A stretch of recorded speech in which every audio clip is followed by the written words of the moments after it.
Hey, so if you're getting a playback error in Audacity on your PC, yeah, like audio won't play, it freezes, or you hear distortion instead of sound. That can be really frustrating.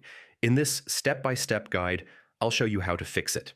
First, make sure the correct speakers or headphones are selected. Wrong output device is a very common cause of playback errors.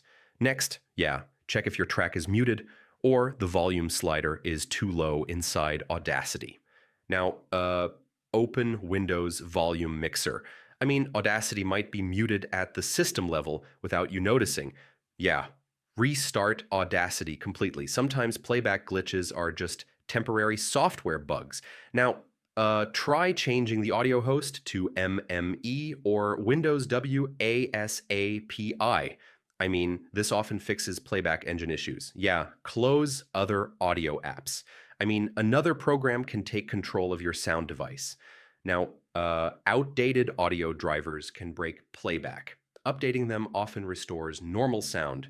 Yeah, corrupted settings can cause playback issues. Resetting Audacity can fix it quickly. If nothing works, reinstall Audacity.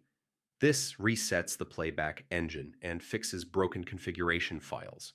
So yeah, that's how you fix Audacity playback error on PC. Most of the time, it's output device issues, muted tracks, or driver problems. Try these steps and your audio should play normally again. Thanks for watching.